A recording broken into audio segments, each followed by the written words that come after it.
Vous,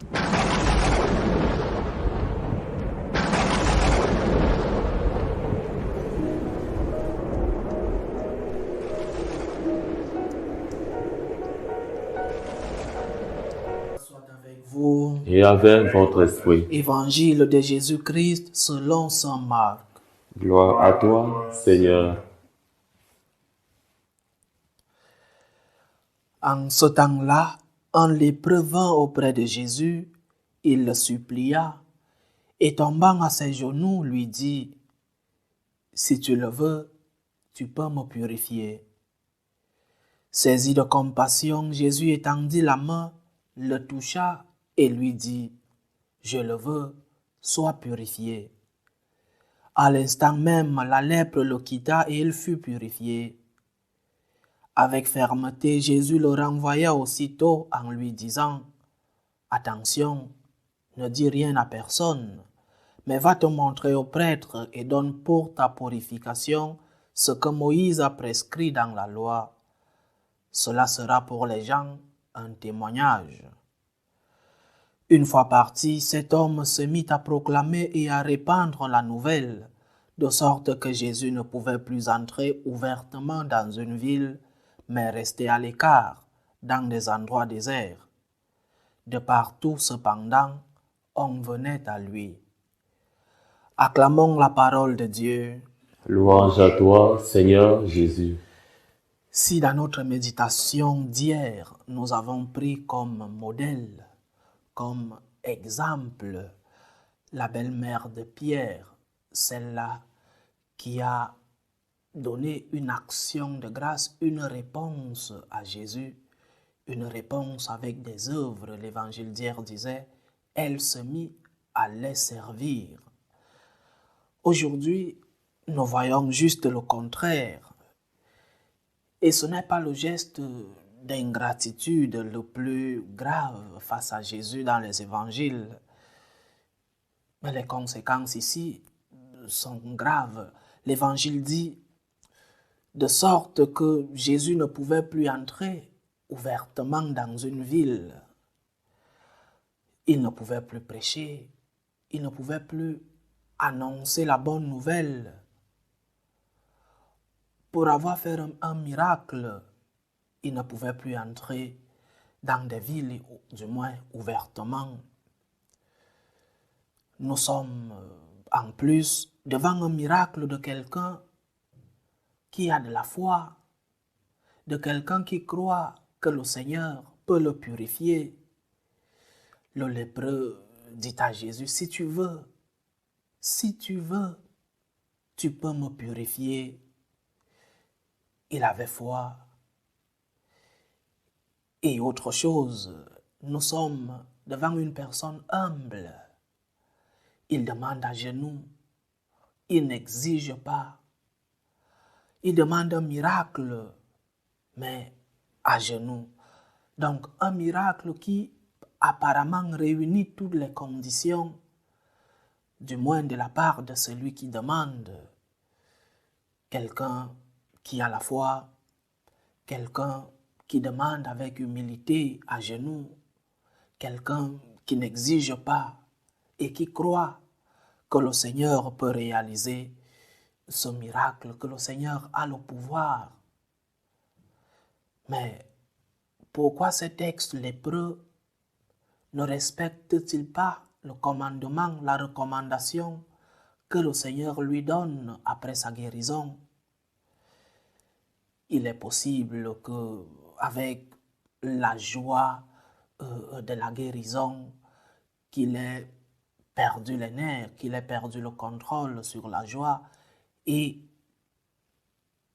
malgré que Jésus lui dise de ne pas proclamer ce qu'il a reçu, l'Évangile nous dit, une fois parti, cet homme s'est mis à proclamer et à répandre la nouvelle.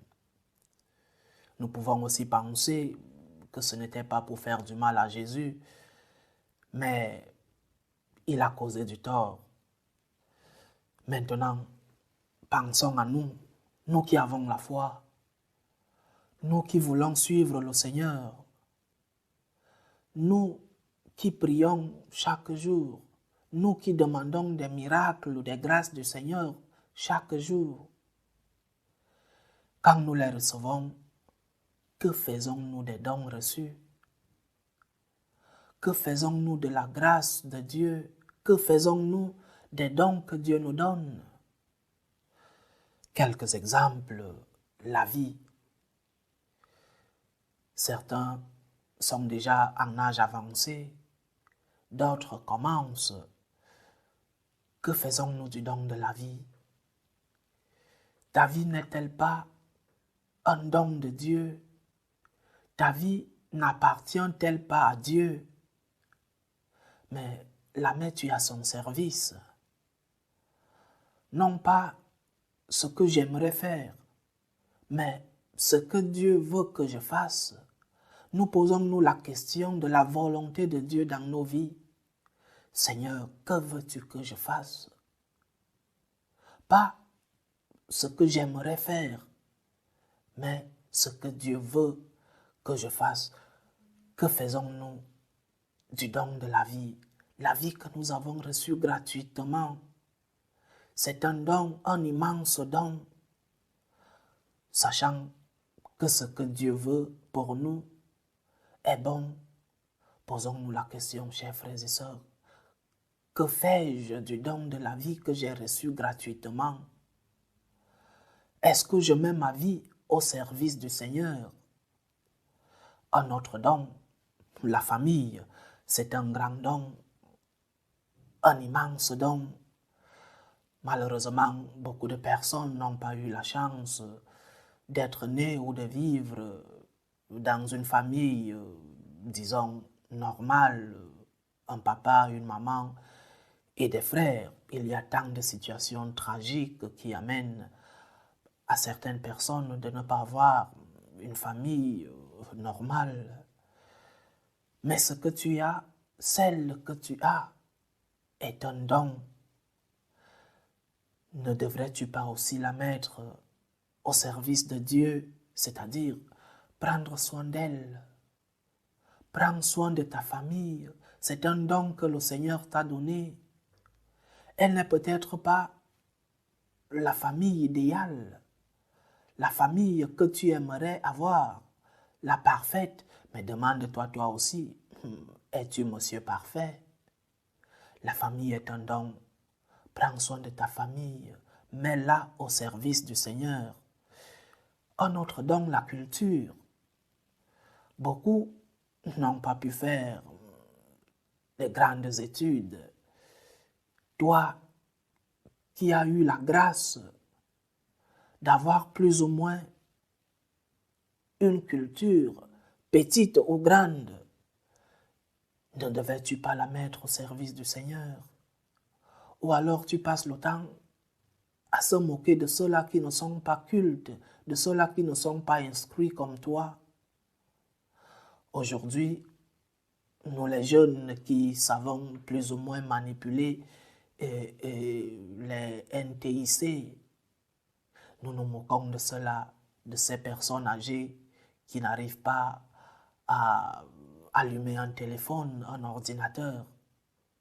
La culture que tu as est un don. Mets-la au service de Dieu, au service de ton prochain. Ne te moque pas de celui qui n'est pas instruit. Parce que malgré tes efforts dans tes études, des nuits blanches ou des sacrifices, c'est un don. L'intelligence que tu as est un don. Un autre don, l'argent. Beaucoup passent des moments difficiles. Beaucoup vivent avec le juste. Mais beaucoup en ont beaucoup aussi. Ne devrait-il pas mettre ce don qu'est l'argent au service de ceux qui n'en ont pas et au service de Dieu, au service des nécessiteux, au service de l'Église du Seigneur? Que fais-tu des dons que tu as reçus? Posons-nous cette question. Ou alors, retournes-tu les dons que tu as reçus contre Dieu, comme ce lépreux qui reçoit la guérison et qui ne respecte pas la recommandation que lui donne le Seigneur? La grâce que tu reçois, les dons que tu as reçus du Seigneur, les retournes-tu contre lui? La vie que tu as reçue, la culture, l'argent, les mets-tu au service du Seigneur? Ou alors, tu es si instruit que tu raisonnes devant le Seigneur.